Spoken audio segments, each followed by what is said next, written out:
천년 전에 우리나라가 사만시대가 있었습니다. 고구려 신라 백제가 있었는데 이 신라를 황금의 나라라고 이야기했습니다. 그래서 유럽 그리고 터키, 중동 수많은 동남아시아에서 수많은 나라들이 이 신라에 찾아왔습니다. 황금의 나라에 찾아왔습니다.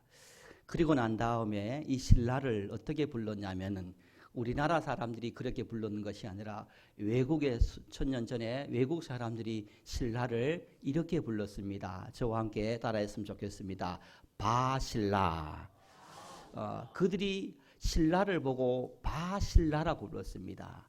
이 바는 뭐냐면은 더 좋다, 더 좋은 신라.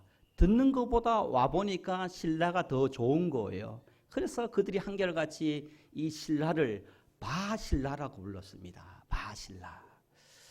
여러분, 우리 교회가 바신라, 바오천남부교회 되기를 소망합니다. 소문보다 와보니까 더 좋고 와보니까 더 좋은 예배, 더 좋은 성도, 더 뜨거운 교회, 바오천남부교회, 바성도님 되기를 기도하고 힘쓰고 사모하기를 축복합니다. 옆에 계신 분과 축복했으면 좋겠습니다. 바오천남무교에 오신 여러분을 찬양합니다. 바오천남무교에 오신 것을 환영합니다. 한 번 더 합시다. 가만히 보니까 바성도님 같군요. 시작. 가만히 보니 바성도님 같군요. 더 좋은 교회, 더 좋은 성도, 더 좋은 믿음, 이 믿음 굳세지기를 주님 이름으로 간절히 축복합니다. 그러한 신앙의 삶을 살아가기 위해서 우리는 이런 신앙으로 무장하고 또 무장해 있어야 됩니다. 덴마크의 철학자 키르케고르는요, 절망에 대해서 이렇게 정의를 합니다. 절망은 우리 인간을, 우리 신앙을 죽음에 이르는 병이다라고 말합니다. 무엇을 우리가 죽음에 이르게 하느냐면 바로 절망이라는 것이 우리를 죽음에 이르게 하고, 이 절망은 우리 인생의 최악의 최고의 죄고 가장 큰 죄가 바로 절망이다라는 것입니다.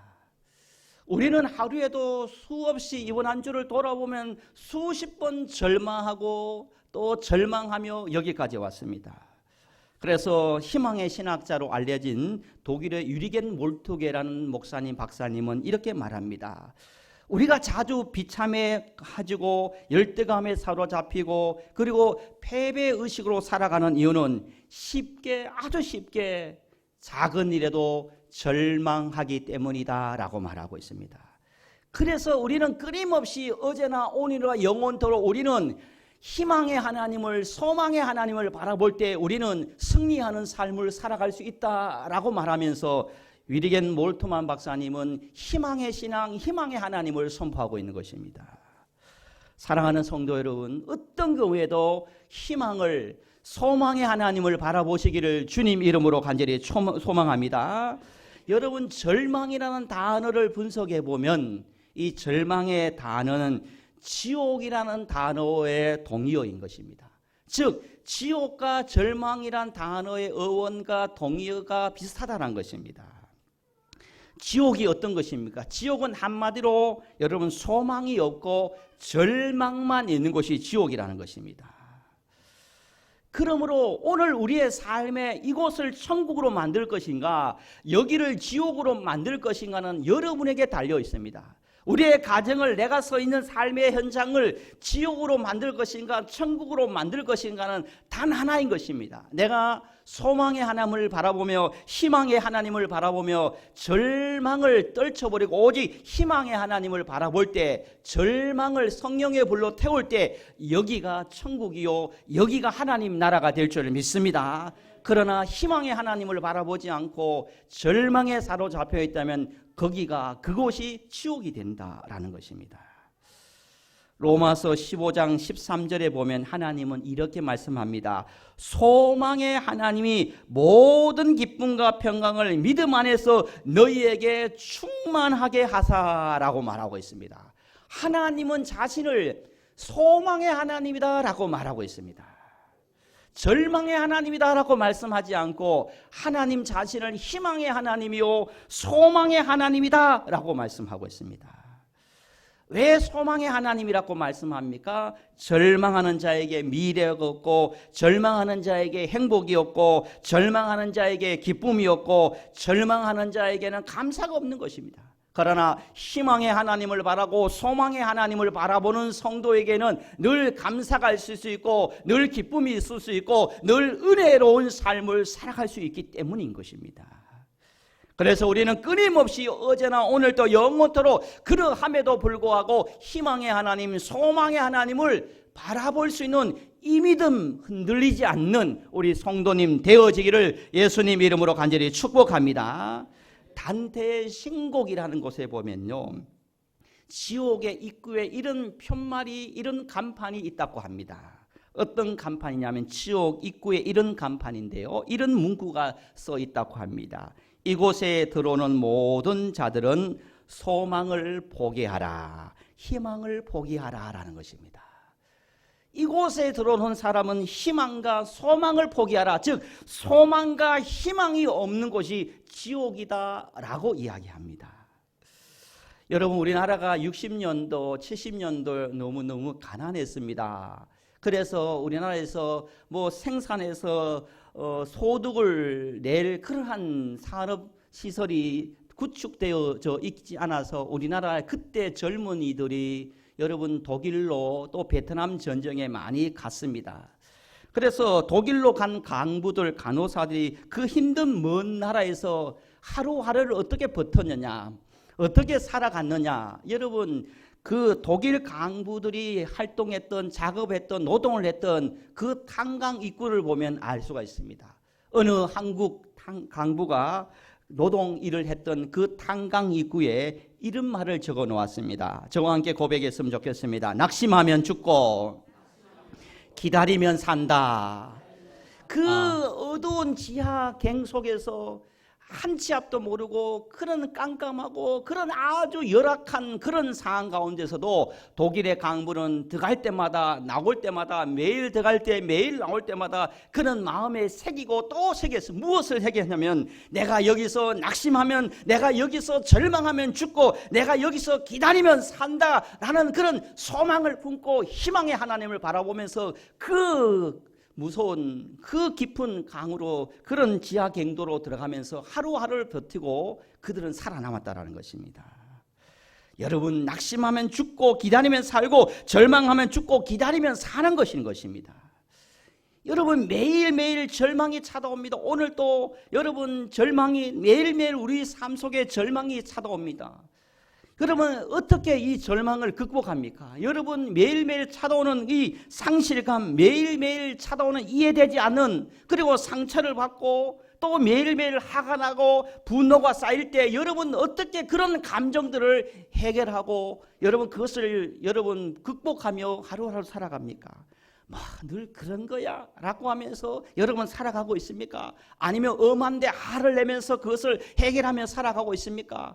아니면 인간적인 방법으로, 세상적인 방법으로 먹고 마시자 부어라 라고 하면서 그 세상적인 방법으로만 여러분 그 문제를 해결하고 있습니까? 여러분 어떻게 해결하고 있습니까?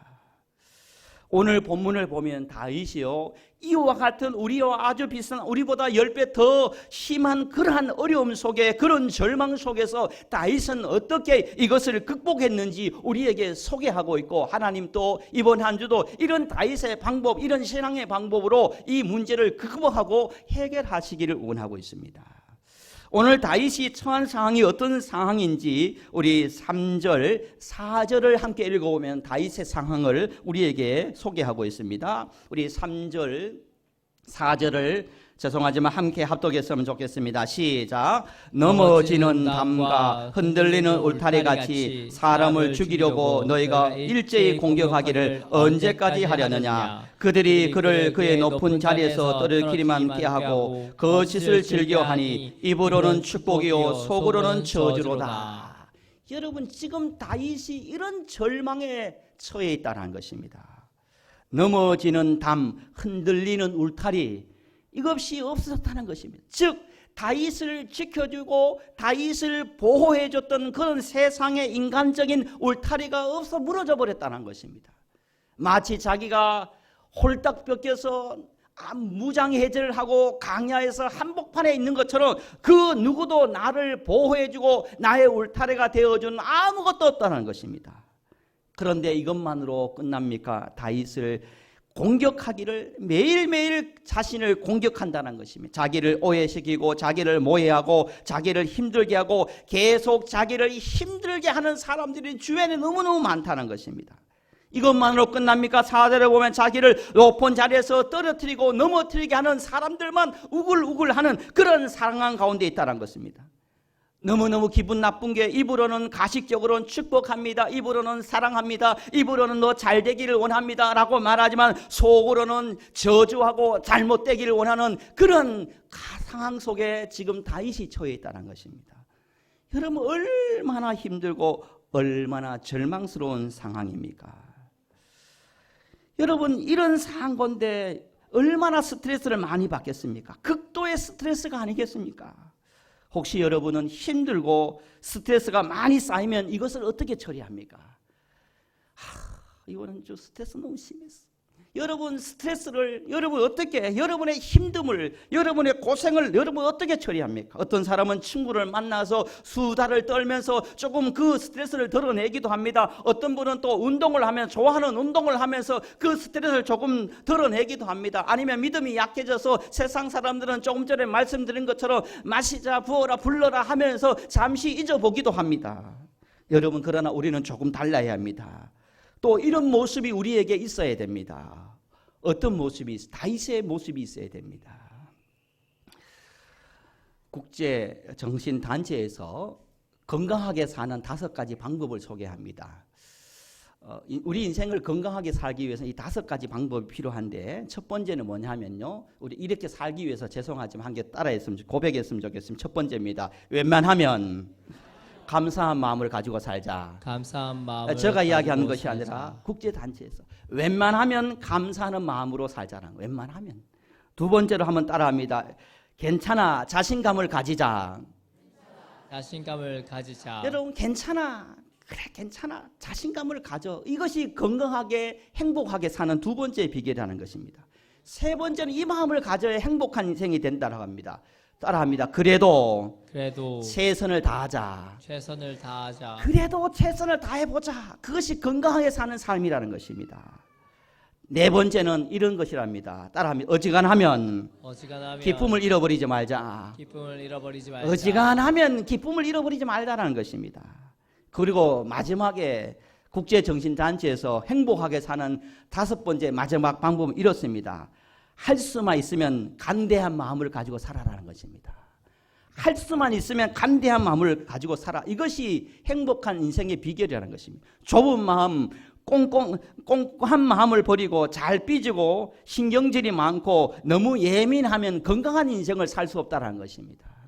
불행한 인생을 살아간다는 것입니다. 그래서 이 5가지 방법을 제가 한 줄로 한번 요약을 해봤는데 이렇게 요약을 해봤습니다. 저와 함께 따라했으면 좋겠습니다. 죽고 사는 문제도 아닌데 당신 뜻대로 하세요. 당신 뜻대로 하세요. 당신 마음대로 하세요. 당신 마음대로 옆에 하세요. 계신 분 해봅시다. 죽고 사는 것도 아닌데 성도님 마음대로 하세요. 죽고 사는 문제도 아닌데 성도님 마음대로 하세요. 죽고 사는 문제도 아닌 것 가지고 혀를 올리고 화를 내고 이거 아니면 안 되는 것처럼 자존심 부리고 고집을 부리고 화를 내고 신경을 내고 감사를 잃어버리고 믿음을 잃어버리고 예배를 잃어버리고 기도가 막히는 경우들이 얼마나 많습니까? 죽고 사는 문제도 아닌데 웬만하면은 당신 뜻대로 하세요. 당신 뜻대로 하세요. 아멘입니까? 여러분 집에 돌아가셔서 웬만하면 당신 뜻대로 하세요. 이러면은 3기 식사를 맛있게 먹는 은혜가 있을 줄 믿습니다. 여러분 어디 가든지 이런 문제 웬만하면 웃고 넘기고 웬만하면 여러분 이런 마음을 가지고 넘기는 것입니다. 다윗이 여러분 이런 것 위에 다윗의 인생의 외로움과 근심과 공고와 원수와 그 수치와 자존심을 당하는 이런 상황 가운데 다윗은 어떻게 이 위기를 이 어려움을 이 스트레스를 풀고 이 힘듦을 해결했느냐. 저는 이 영성이 여러분에게 있기를 원합니다. 이 믿음이 여러분에게 있기를 원합니다. 어떤 믿음입니까? 여러분 8절 말씀을 우리 한번 함께 합독했으면 좋겠습니다. 8절입니다. 시작. 백성들아 시시도 그를 의지하고 그의 앞에 마음을 토하라. 하나님은 우리의 피난처시로다. 할렐루야. 여러분 다윗은요 그 힘듦, 그 어려움을 어떻게 극복했냐, 그 스트레스를, 그 수많은 영적 공격을 어떻게 해결하고 어떻게 극복했냐, 시시로 하나님께 그 마음을 토했습니다. 이 시시로라는 마음은 항상 그리고 늘 자주라는 의미를 가지고 있습니다. 다윗이 공격을 받을 때, 다윗이 자존심이 상할 때, 다윗의 수많은 공고와 한란과 수치와 어려움과 외로움과 근심 속에서 사람을 찾아가서 사람에게 그 마음을 토했던 것이 아니라 고요하게 하나님께 와서 십자가 앞에 와서 하나님께 와서 하나님 구구절절 말을 하지 않아도 하나님 부르면서 그의 마음 모든 것을 토했다라는 것입니다.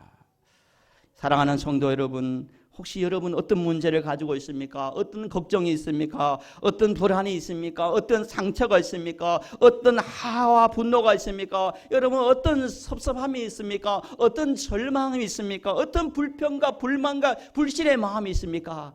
그런 생각이 들 때마다 여러분, 우리 교회는 24시간 열려 있고 십자가 불이 켜져 있고 뒤에는 음악이 흐르는 교회입니다. 시시로 오셔가지고 여러분의 마음을 토하고 여러분의 마음을 또 토하고 여러분의 마음의 모든 것을 하나님께 토할 수 있는 저와 여러분 되기를 주님 이름으로 간절히 축복합니다. 한옥 목사님의 책 중에 보면 하나님은 가장 작은 나의 작은 시름에도 응답하신다라는 책이 있습니다. 여러분 하나님은 어떤 하나님이냐? 가장 작은 나, 그리고 가장 작은 나의 작은 신음에도 응답하시는 하나님이라는 것입니다. 너의 작은 신음에도 응답하시니 너는 어느 곳에 있든지 주를 향하고 주만 바라볼지라.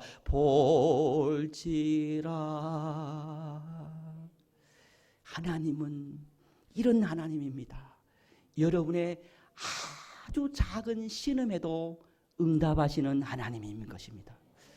여러분의 가정의 아주 작은 신음에도 귀를 기울여 주시는 하나님인 것입니다. 저는 이런 하나님을 믿습니다. 여러분도 이런 하나님을 믿으시기를 바랍니다. 그러므로 우리가 늘 그 하나님께 우리의 마음을 토하고 우리의 속의 모든 것들을 토해낼 수 있는 신앙인이 되어야 합니다. 성경은 우리의 마음을 이렇게 표현합니다. 예레미야 17장 9절에 보면 만물보다 거짓되고 심히 부패한 것은 인간의 마음이다라고 말합니다. 인간의 마음이 만물보다 부패하고 그것이 바로 인간의 마음이라는 것입니다. 저도 안동이 고향인데요. 안동에서 주로 했던 농사가 고추 농사를 많이 지었습니다. 지금 진짜 하기 힘든 것 중에 고추 따는 일입니다. 그래서 방학이 좀 길었으면 좋겠는데 꼭 이때 계약을 해서 고추를 따고 또 집에 학교 돌아 고추를 따고 했습니다. 그런데요, 사과도 그렇고 저희들이 사과와 고추를 냈는데 사과도 그렇고 고추도 그렇지만 여러분 더 잘 알겠지만 이 고추를 따고 사과 가지를 따기 위해서는요, 가만히 두면요 절대 수확을 낼 수 없습니다. 왜냐하면요 병충해가 유난히 심한 게 고추와 사과입니다.